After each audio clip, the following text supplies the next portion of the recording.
سبحان الملك المعبود سبحان الملك الموجود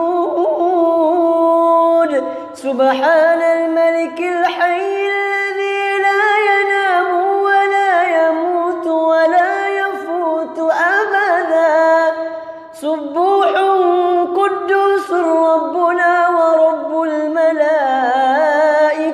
والروح سبحان الله والحمد لله ولا إله إلا الله والله أكبر ولا حول ولا قوة إلا بالله العلي العظيم.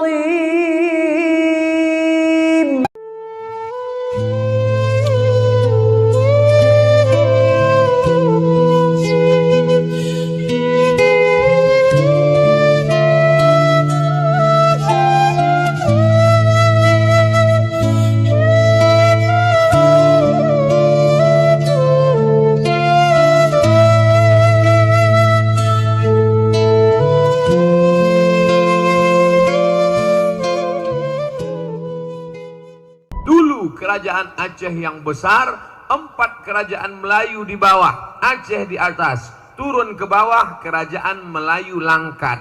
Itulah Masjid Azizi yang besar di Tanjung Pura. Turun ke bawah kerajaan Melayu Delhi. Itulah istananya tegak berdiri, Istana Maimun. Turun ke bawah kerajaan Serdang. Itulah kampung halaman Al-Mukarram Ustadz Ahmad Muhajir. Turun ke bawah kerajaan Melayu Asahan. Ada seorang raja bernama Sultan Iskandar Muda. Sultan Iskandar Muda mau mengunjungi kerajaan besar di Malaya bernama Kerajaan Kesultanan Malaka. Sebelum sampai ke Malaka, dia singgah di sebuah tanjung. Di tanjung itu ada balai-balai, maka disebut negeri itu sebagai kota Tanjung Balai, sekarang Kabupaten Asahan. Menikah dengan seorang gadis bernama Putri Selendang Ungu. Lalu kemudian hasil pernikahan itu lahir seorang anak laki-laki bernama Abdul Jalil. Itulah yang menjadi sultan pertama kerajaan Melayu Asahan, Sultan Abdul Jalil, yang mengalir darah Sultan Iskandar Muda dalam dirinya. Maka 4 kerajaan ini yang sekarang disatukan dalam Provinsi Sumatera Utara berbatasan langsung dengan kerajaan Siak Sri Indrapura Riau. Ketika itu 4 ini tidak berani diusik oleh Belanda. Kenapa? Karena ada serigala singa besar menjaga dia. Persis seperti saya saat ini. Saya saat ini berceramah, maka semua mahasiswa Civitas Akademika diam mendengarkan. Padahal yang ceramah ini hanya LCMA, lagi cemas menghadapi anak-anak unsia. Kenapa mahasiswa ini bisa tenang mendengarkan? Sebetulnya yang dipandang bukan yang ini, tapi ada singa-singa besar di belakang. Yang gagah, yang perkasa, yang profesor, yang guru besar. Mereka yang ada di belakang. Disangka orang ini yang didengarkan, bukan. Inilah bahasa Melayu istilahnya menumpang tuah. Jangan sampai kita tidak sadar diri, tahu diuntung, merasa kita yang bertuah. Belanda tidak berani mengusik kerajaan-kerajaan kecil ini. Kenapa? Karena ada kerajaan Samudra Pasai, kerajaan Aceh yang besar. Tapi mereka sadar, ini Aceh tidak bisa dirusak dari luar. Makin diserang dia makin kuat, makin diserang dia makin hebat, makin diserang dia makin kokoh. Mereka berpikir bagaimana merusak Aceh. Akhirnya mereka rusak dari dalam lewat perbedaan pendapat bernama ikhtilaf. Perpecahan muncul dari dalam. Siapa yang merusaknya? Yang merusaknya bukan orang dengan rambut gondrong, dengan gaya Belanda, Tuan Menir, bukan. Siapa yang merusaknya? Yang merusaknya adalah orang yang bersorban, pakai jenggot panjang, pakai jubah, yang kebetulan sifatnya sama. Jangan tersinggung dulu, ini cerita masih panjang. Yang merusak Aceh adalah orang yang bersorban, pakai jubah 2 lapis, pakai jenggot panjang, gaya-gaya ulama. Siapa namanya? Syekh Abdul Ghafur. Baru saja pulang dari Makkah Al-Mukarramah, belajar Syafi'i, belajar Maliki, belajar Hanafi, belajar Hambali. Dia kuasai perbedaan mazhab, tapi tujuannya ingin mengobok-obok umat Islam dari dalam. Dia pun pulang dengan karisma ulama. Bajunya ulama, isinya snok, hor, gronye, setan, laknatullah alaih. Akhirnya dia obok-obok, belajar dari masa lalu. Kita pernah punya kejayaan yang hebat luar biasa. Dunia ini isinya itu-itu saja. Sejarah berulang, musim berganti, tapi dunia tak pernah berubah. Dulu namanya snok, hor, gronye, munafik, kafir, dia robah namanya menjadi Abdul Ghafur.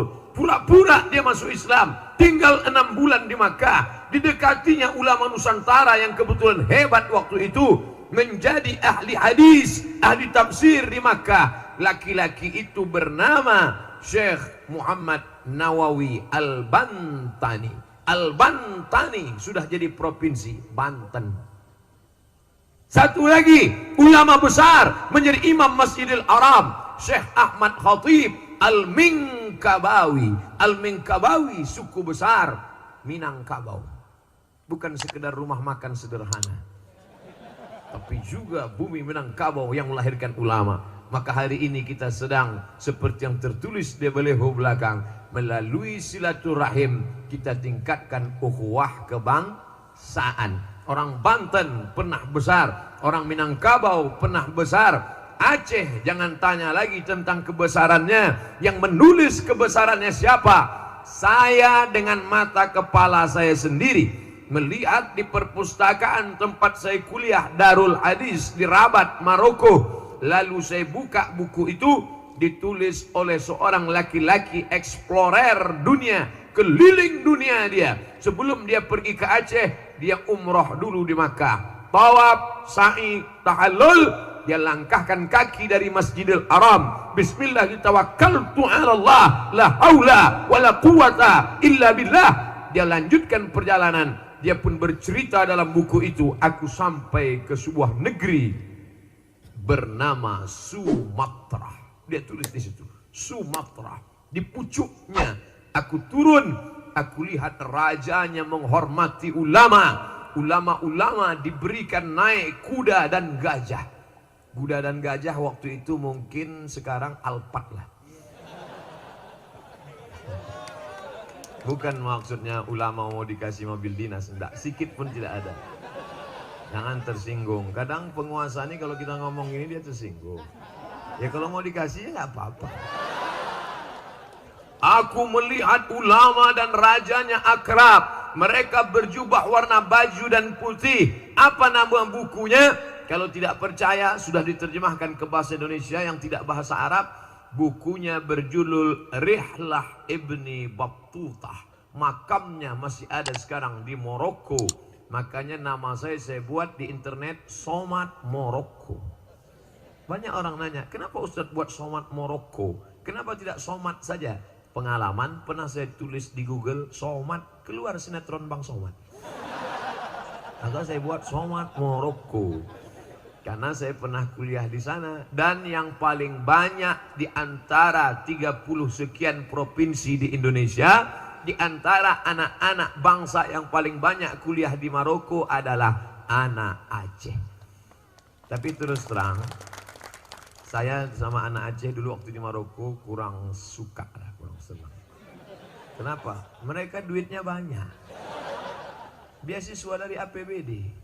Itulah. Maka saya tinggal di asrama, kurang suka. Sampai sekarang alhamdulillah. Yang paling banyak ngundang saya malah Aceh.